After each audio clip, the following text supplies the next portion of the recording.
Hola, hola, ¿qué tal? Muy buenas noches. Salta 31 de agosto del 2020.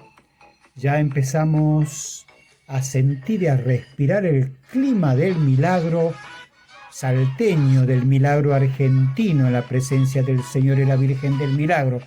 Va a ser un milagro muy especial. Pero ahora nos vamos a seguir introduciendo en este mundo filosófico tan apasionante, tan atractivo y que domina la mente de las personas.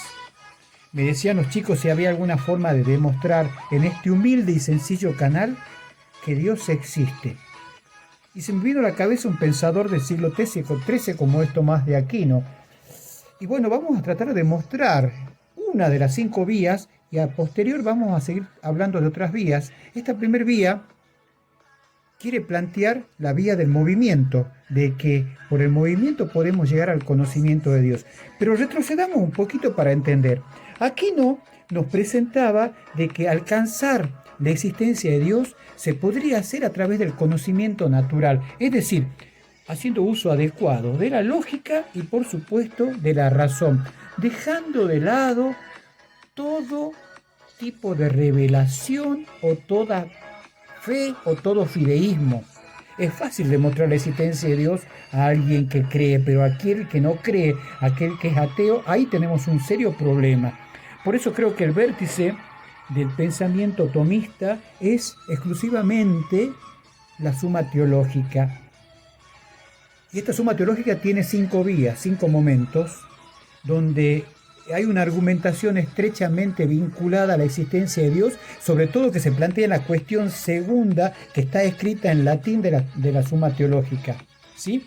¿Cuál es el razonamiento que se utiliza en este sentido? El razonamiento que se utiliza en este sentido es a posteriori, es decir, partimos de lo particular para llegar a aquello que es universal, de las cosas simples que uno observa para llegar a aquello que es universal. La demostración parte de sus acciones, es decir, de la naturaleza misma, retrocediendo hasta llegar a la acción divina misma. No sabemos todavía quién es, ¿sí? Muchos argumentos ontológicos que ha omitido Tomás de Aquino, lo omitió no porque no lo sabía, sino porque ya fueron presentados por San Anselmo y que luego en el siglo XX Copleston lo amplía y trata de explicar para demostrar en definitiva el monismo que existía, un solo y verdadero Dios. No existe más Dios que el Dios creador, providente y omnipotente, el Dios de los cristianos, el Dios que actualmente es de los católicos. Vamos entonces a la primera vía. ¿Se ve ahí? Ahí, primera vía, ¿sí? El número 1. La primera vía nos plantea que nosotros por los sentidos podemos ver las cosas que se mueven.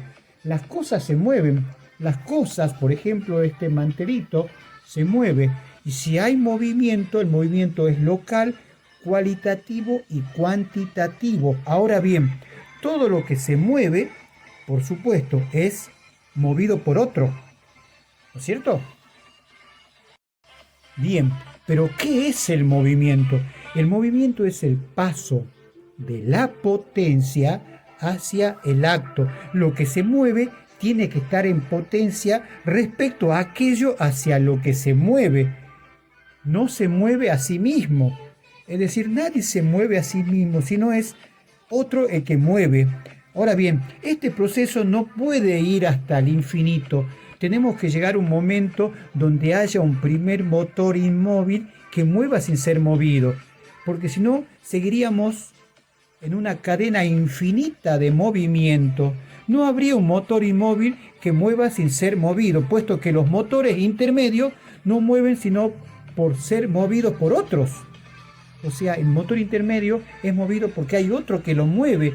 Una escoba, cuando yo agarro una escoba, la muevo, pero la que mueve la escoba es la mano.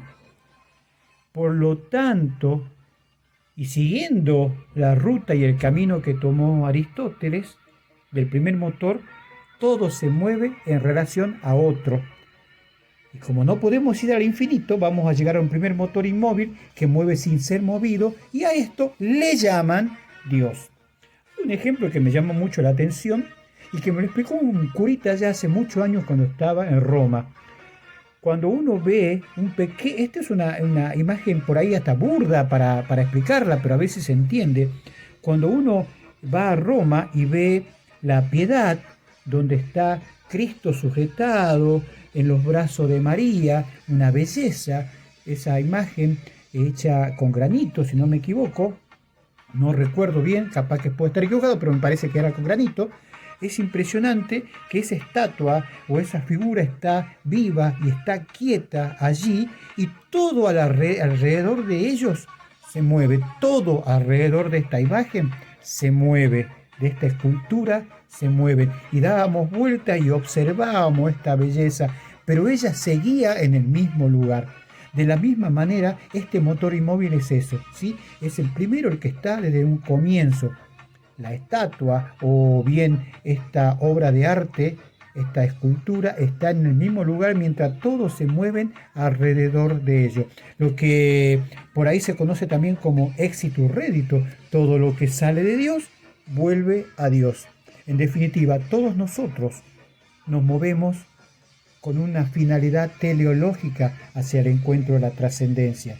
Somos movidos por aquel que nos creó. Somos movidos en el amor por aquel que nos da un sentido a todo esto.